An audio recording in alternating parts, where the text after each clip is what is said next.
people, welcome to Footy Fans TV. I hope everyone's doing well. Please remember to subscribe, like and share. Super important to us and we appreciate all of your support. I feel like it's been a hot minute since I've seen you guys, so let's get started. As normal, I'm going to give you guys a roundup of all of the football news that's been happening in the last 24 hours, so let's go. Now, as most of you will be aware, deadline day was yesterday, so a lot of deals were wrapped up on deadline day. It's been a very busy transfer window, the longest transfer window that we've ever had, so a lot of business has gone down. Let's go through what happened. So we'll start off with Everton. They brought in Ben Godfrey from Norwich. They needed a centre-back. They were on the hunt for one. They brought him in. He's young, looks like he'll develop into a very good player, already has very good attributes, so well done to Everton. I think they've done some very good business in this window, bringing in players like James Rodriguez, Doucouré, Alan. They're a much stronger side than they were last season, especially with Dominic Calvert-Lewin firing as well now. So big things for Everton this season. Then we get on to Manchester United, and this one's a little bit bittersweet for me because I feel like they were rushing. They brought in some deadline day signings, but none of them really felt like the players I would associate with Manchester United. Now, they brought in Donny van de Beek earlier on in the window. They suffered a heavy defeat to Tottenham on the weekend. So I don't know if this is their way of going out into the market to show that they were active. They obviously missed out on Jadon Sancho. We said that one wasn't going to happen for a number of reasons. It's now come to fruition. The window's closed. They didn't get Jadon Sancho. But they brought in Edinson Cavani, a 33-year-old with minimal playing time last season. They paid his agent 10 million euros in fees. They're paying him a salary somewhere in the region of £200,000 a week. Obviously, if he gets on and starts scoring goals, it will look like a good deal. But I personally can't see it and don't think that he's the type of player Manchester United should be associated with. Then they also brought in a couple of younger players. Facundo Pellistri from Peñarol in Uruguay. We put a post up about him on our Instagram page. You can go check that one out. And they also managed to get Amad Diallo Traore from Atalanta. Now, he has some complications with his passport, so he won't be able to join the club until those have been sorted. It's looking like he'll probably come over in January, but that's another done deal. And then they got AS Telles from Porto. They were toing and froing over the player for a long time. But again, for me, I think there were other positions that they should have tried to strengthen, specifically the centre-back position, and maybe looking at some other attacking options up front, as opposed to a 33-year-old whose best days are probably behind him. Theo Walcott also went back to Southampton, so his boyhood club where he was born and raised and came through the academy there. Wish Theo all the best.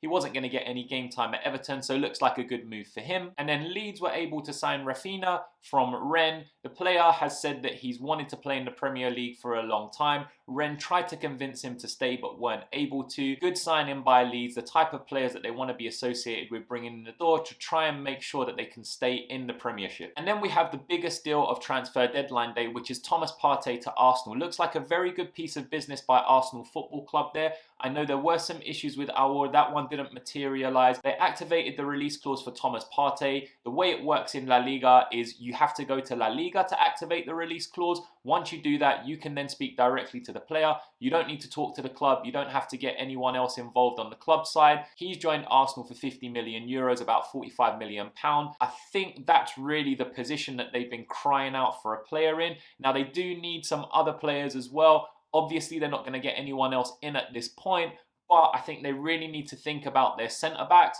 and also start planning for the future without the likes of Aubameyang, Willian, who are towards the end of their careers. And when I say that, I mean they probably have a couple years at best. And Arsenal don't want to be this club that's constantly in transition, trying to replace their best players because they've come to the end of their career, end of their contract.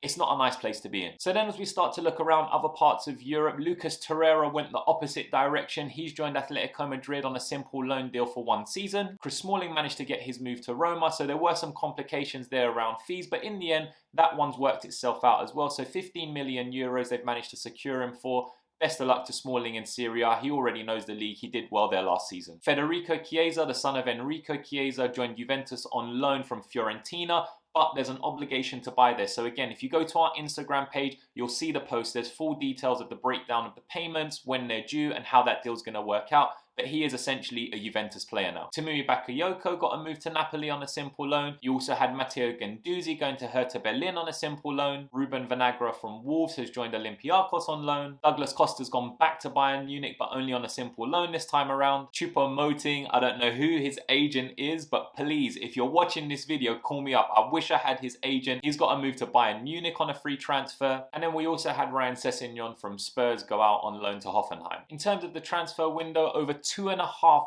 billion spent by Europe's top clubs, over £1 billion of that by Premier League clubs alone. So obviously a massive investment into players. We're in the middle of a pandemic, but it seems like the money's still free flowing. I will say that the structure of the deals this time around seems very, very complex and in line with the financial difficulties that a lot of clubs are having. Loans with options to buy and payment installments. So, you know, not the normal straightforward cash for a player that we've seen in the past. In terms of big spenders, Chelsea are right up there. They've brought in the likes of Werner, Havertz, Edouard Mendy, players in loads of different positions, Chilwell from Leicester. There'll be big pressure on them to perform. Time will tell if it was a little bit too much, but I think they've done good business overall. Some very, very talented players in their team. Everton have had an amazing transfer window, brought in some solid names to strengthen that squad. Spurs have had an amazing window, bringing in players for pretty much every position that they needed cover and backup for, from left backs to right backs to strikers to Gareth Bale, you name it, they've done it. Arsenal managed to get Partey in that holding midfield role that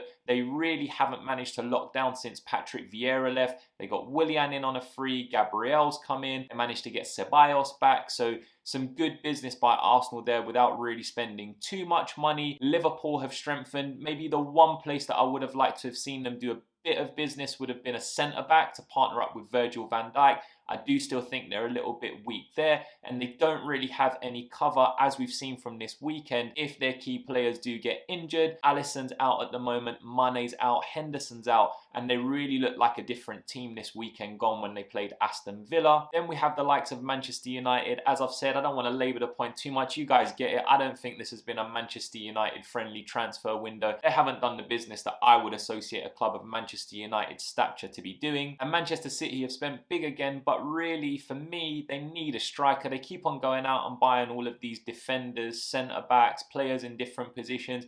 Yes, they have a lot of cover. Yes, you need it if you're going to win competitions. As we've seen, Aguero's out. Jesus doesn't really cut the mustard when he comes in, and even he's out at the moment. So without a recognised striker, they're going to find it difficult to score goals. Sterling's not that person. Neither is Mahrez. Neither is Bernardo Silva. You need somebody else as a striker to be able to come in and fill a gap when your better players are out. In terms of top deals, you've got Victor Osimhen from Lille to Napoli for £73 million. Kai Havertz from Bayer Leverkusen to Chelsea for £72 million.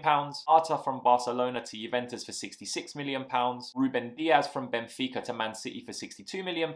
And funnily enough, in fifth place, you've got Alvaro Morata, who completed a £59 million transfer from Chelsea to Atletico Madrid, who then loaned him straight out to Juventus. So that obviously brings the transfer window to a close. It's been a busy one. We hope you guys have enjoyed these videos that we've been putting out. Please remember to subscribe, like, and share, and we'll catch you on the next one. Peace.